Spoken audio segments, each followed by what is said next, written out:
All right. Hello, greetings, citizens of the internet, etc., etc.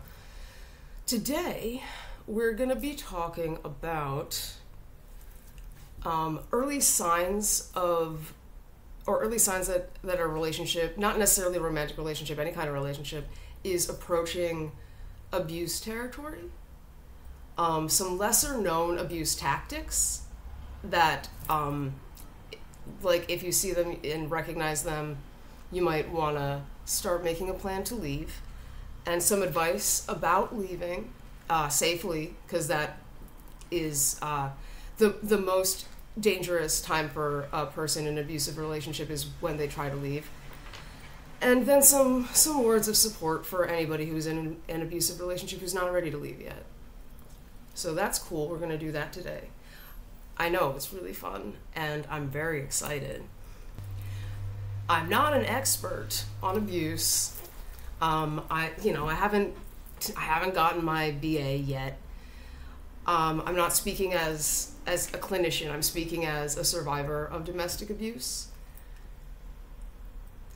And there's a lot that I wish that I had known before things got to the point where, the fists started flying and shit. So much of abuse and manipulation and gaslighting and this kind of relationship is about control. And it's not just controlling you or just controlling the situation, it's also controlling the narrative, which I think is important to consider. I don't know. So my situation was a little, not unusual, but like not as typical, because like the person I was with, I wouldn't say that they were inherent, like they didn't come to the relationship with abusive behaviors. Actually, I did. I did not realize that they were abusive behaviors. It was just stuff that happened at home. I didn't know it wasn't okay. I didn't know that it was manipulative or abusive. And things just sort of snowballed from there. But the physical abuse and what the situations that led to the physical abuse were partially triggered, not entirely triggered. Like, this is still his fault, what he did, but like, he was using a lot of stimulants, and that triggered paranoia. The paranoia triggered a desire to control situations, and oh man, it was shitty. But very rarely do relationships just sort of come out the gate, you're getting hit. It's very much the old, the frog in the pot of boiling water. The way that you get the frog to stay in the pot of boiling water is by gradually increasing the temperature of the water, so the frog doesn't realize that it's changing. And that's usually how things begin. Okay, so much of these relationships is about control, and that's usually where it starts.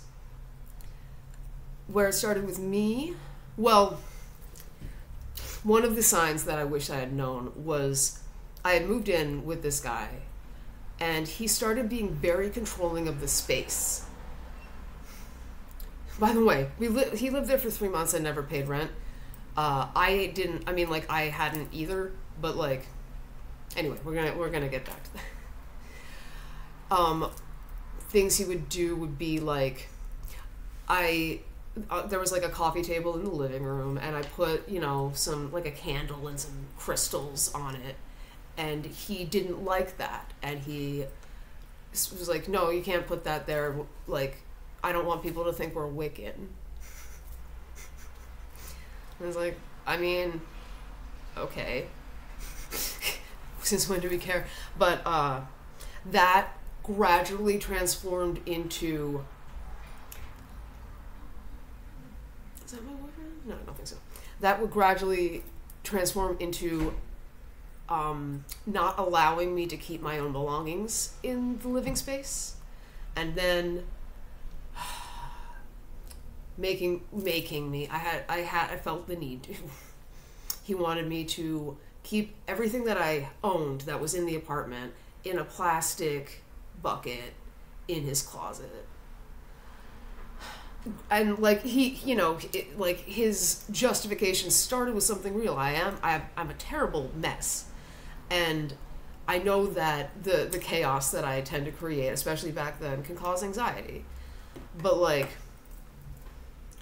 of course, that does, it's any communal space is a shared space, and I was sleeping. It was my bedroom too, so that progressed into, he would wake me up to clean. He would, like, I don't know, if I slept in later than he did, he would immediately wake me up and be like, you have to clean now. And I mean, yeah, no, he didn't do much cleaning, but that's another thing, is controlling sleep, controlling your sleeping habits. That's one of the most popular techniques in brainwashing and cults, is to make it so that a person is sleeping only like 3 to 5 hours a night and is barely eating.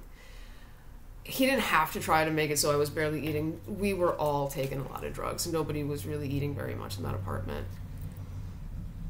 But controlling another person's sleep-wake cycle is a massive red flag. And once that happens, it's usually pretty, the situation has progressed pretty, is advanced in its progression. I don't fucking know, whatever. But, and I had this idea because I was so easily gaslighted at the time. It was a tactic that was used on me as a younger person.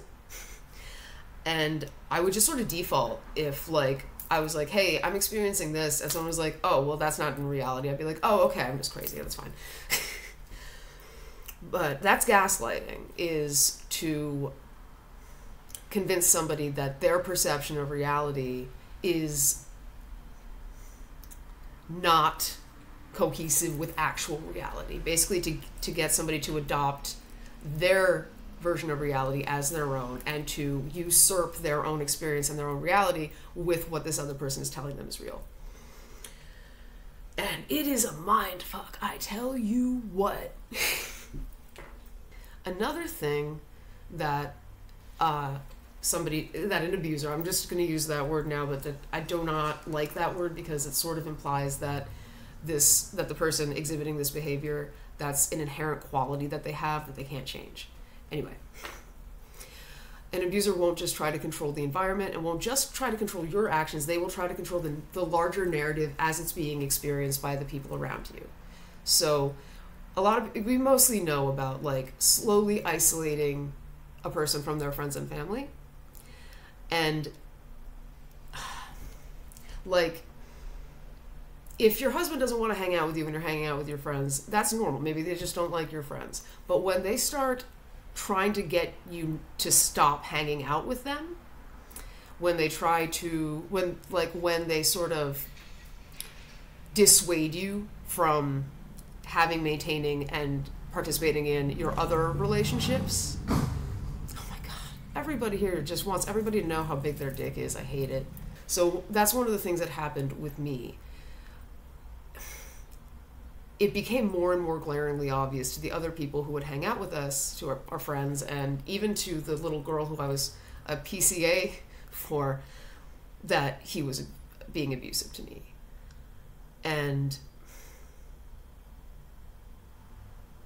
But like, the more that became apparent to them, the more he tried to control their perception of what was going on. And after I left Vermont, he went on a huge, like, character assassination campaign. He posted on Facebook this picture of him showing up, his arm with, like, a bite mark bruise on it. Context free, of course. If anybody asked me, he got that bite mark because he was holding me down on the floor with he had his knee on my back. I couldn't get him off me. It was an attempt to get away from him, because he had this job as a respite provider for young autistic men, and because he was so big himself, he would get assigned the larger and more aggressive kids or young men. And so he was taught these restraint techniques, and it was like very little time passed between him learning those techniques and him using them on me. And like that's going way far down the progression where a person is trying to control your body. So let's see. Oh man, this is hard. And I'm going to be speaking more from my experience here because I can't speak for other relationships and experiences. For me, it was the gaslighting that was the biggest deal. Because hitting me, I knew hitting me was wrong, duh. And to a certain extent, I knew that holding me down and restraining me was wrong. And that, that happened way at the, the week that before I left, before, all that. I wouldn't have put up with that for long, but I have a long history of mental illness, y'all know. But he would, if I took issue with something that he did or said or something that he wanted me to do, it would come down to, well, you probably need to adjust your medication, and this is your borderline personality disorder talking, and like, you're crazy, basically, you're crazy. And I had been kind of primed to think that, just because that was a big dynamic in my home life growing up, where I would call out some very dysfunctional shit that was going on. If there was abuse, I would call that out at first. And I would get targeted and shit. But if I were to stand up for myself, it would be, I was acting out. Even if it was like, oh, whatever. Anyway, I still don't like to think about it, because I still wonder, well, maybe I really was crazy. Like, maybe I really was, my perception was distorted. And perceptions get distorted, that happens. But if you try to talk to somebody you love about your feelings and stuff they're doing that's bothering you, and by the end of the conversation, you are like, oh my God, I had no idea that this was all my fault. I had no idea that, this is happening because of this thing that I did. I had no idea that you feel like black is white and up is down, and you were so very, very wrong. And actually, you should be apologizing to this person. Ooh, it's like I said, it's a mind fuck. And especially if you already have a mental illness, it can be so, so difficult to counter that, because you doubt your reality and your perception all the time.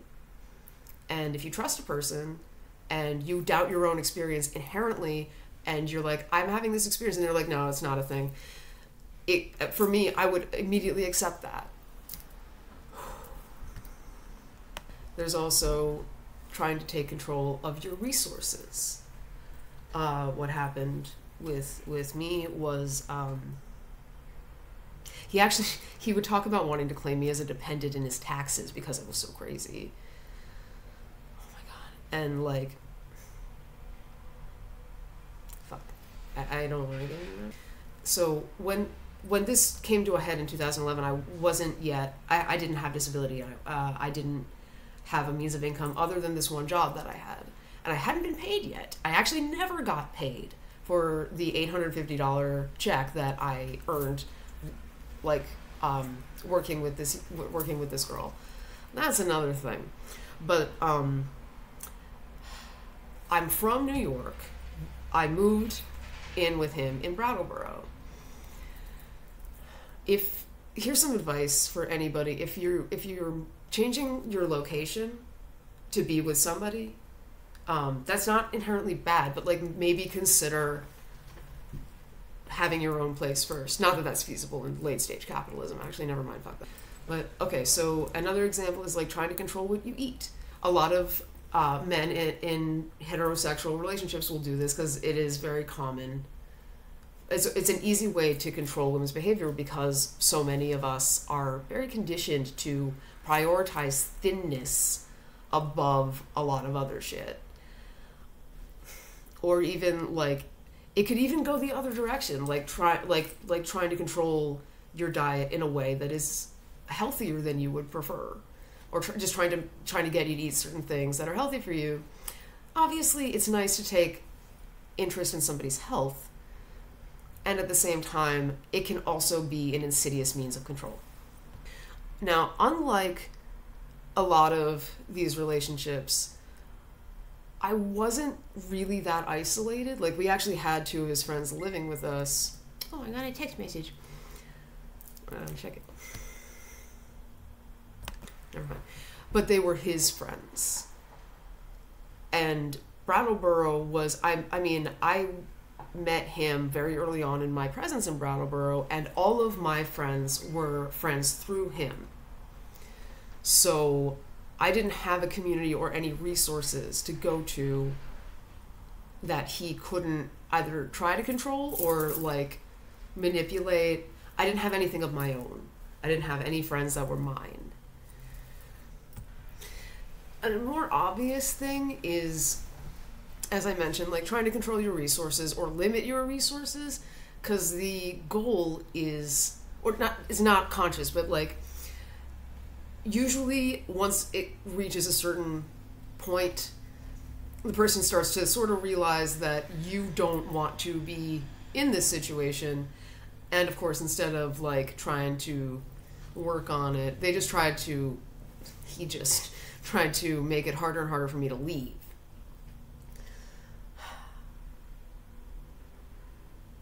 Shit. I don't know if I can talk about this anymore. Alright, so I'm just going to jump right to the end, actually.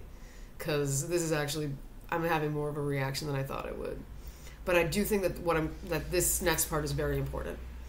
It's very dangerous to leave an abusive relationship, especially a physically abusive relationship. But even if it's not, like feeling threatened that the person that you are that an abuser is attached to will leave, that will often push that person over the edge.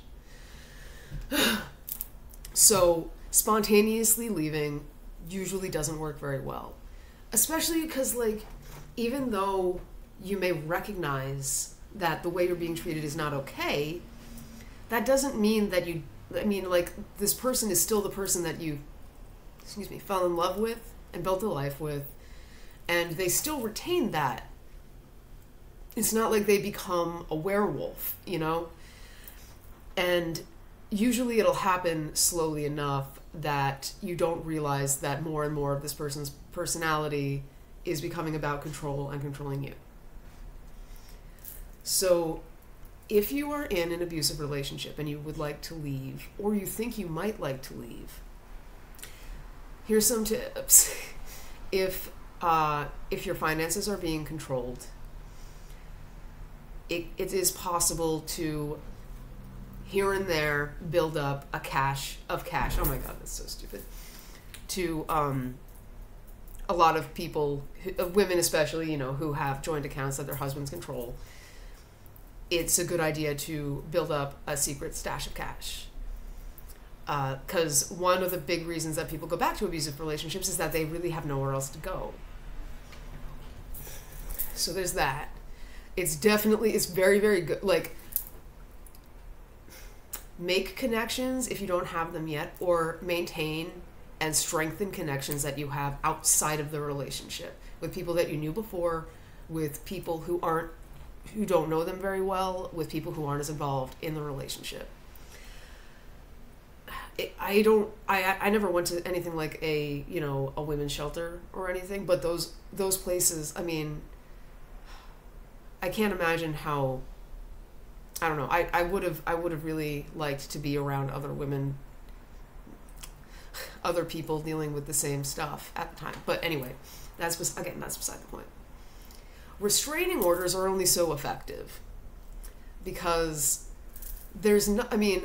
restraining orders are just like, there's a consequence if they come up to you, but that doesn't stop them from coming up to you. I had to take out a restraining order on this person at one point. They had snuck, they were not living with the friends that the two of us had been living with anymore, but one night they broke into our house and left a note that said surrender or be destroyed. And this was after all of the violence, so I was like, I would rather not this go there again. But I really wanted to still have my life in Vermont and have my friends. So I had this restraining order served. And it did help, but there was some sort of court hearing that I guess I had to go to, blurry memories, it was a very stressful time. But I was waiting outside the courthouse to go in, and because it was still locked, it wasn't open yet, and he walked right up to me and just stood there and talked to our mutual friends. And of course, oh God, my friends were so fucking clueless too. Like, one of them was like, I tried to talk some sense into him, but he wouldn't listen when this guy was in an active manic episode and was not responding to reason anymore. Yeah, this is the thing. But anyway, like, I just, like, walked away and just hung out. But, so that sucked. There is an option to bring up charges to, hopefully have this person removed from you. I don't know how difficult that is. I was very, very lucky that this happened to me in Vermont, because I didn't care what happened to him after that. I didn't want anything to do with it. I just wanted to go to be somewhere else. So I didn't pursue anything, but the state pressed charges, and he was brought up on felony charges. And in retrospect, I really wish, like, if I'd had that option, I wish that I'd taken that option. And I'm so glad that the state took it on my behalf, because, well, because justice, etc. And I think that it probably helped protect me from him, if that makes sense. Oh God, I hate talking like that. It's probably a good idea to have a friend, or even actually ideally a couple of friends or family members who are sort of prepped, where, like, I might have to crash at your place for a couple days. I might show up on your doorstep in the middle of the night sobbing because things are getting really bad. And don't tell your partner about this if you bring it up. If you leave spontaneously, don't tell them where you're going. Oh, fuck, this is really heavy, isn't it? So actually, because of this, I'm just going to move on. Finally, to, if you're in a relationship that's abusive and you're not ready to leave, I understand. And I don't want to say it's not okay that they're abusing you, but it's okay if you're not ready to leave. The guy, like, gave me a concussion, beat half my front tooth out, and didn't stop until he thought I was dead. And then I went back 8 months later. I went back again and again. For 5 years, more or less, I would, try something else, it wouldn't work out, and then I would go back. And that can be such an alienating experience, because a lot of people who care about you don't understand. They like, some of them will take it as almost an affront, where they're like, you gotta get out of here, this is really awful. And you're like, yeah, I know, it's really bad. And then, but you're not ready to do it yet, or you can't. Sometimes some people won't understand and will get upset with you, or even stop talking to you, because they can't stand to watch you suffer, but also, like, because they don't understand why you are staying in a situation that's hurting you. I get that, though. Like,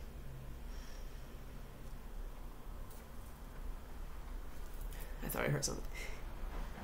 The psychological ties that you have to the people you love, especially when they start reinforcing, like, using fear to control you, and like figuring out how to instill fear in you.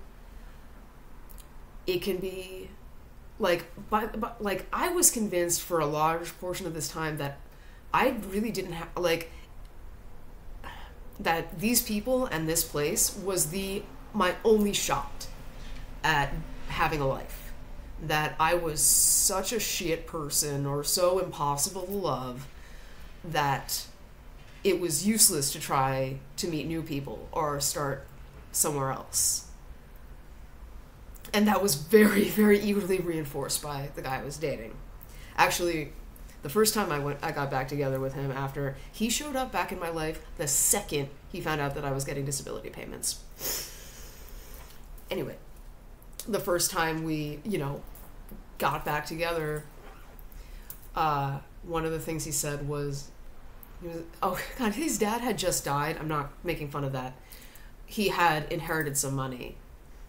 And I'm saying that because, like, he was like, I'm doing pretty well for myself now.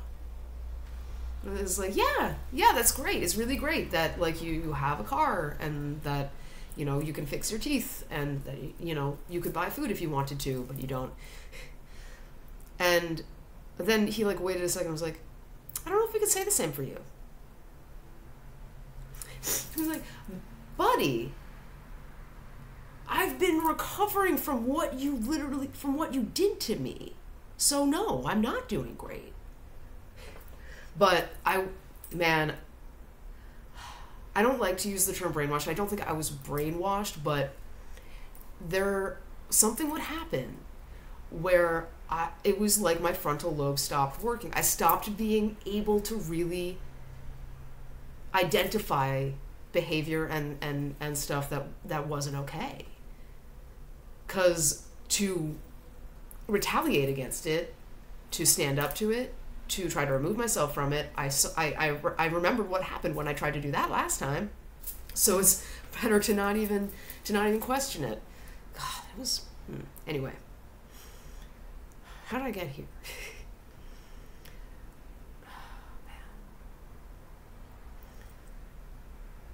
I don't even know how useful any of this advice is, and I'm not as knowledgeable as I wish I was about exit strategies for abusive relationships. But so I guess I'm not doing that so much. It's just trying to offer words of comfort and support if you're in an abusive relationship, if you've gone back to an abusive relationship, if you've lost relationships with loved ones or jobs or resources due to an abusive relationship. That wasn't you throwing those things away. And you're not weak for staying.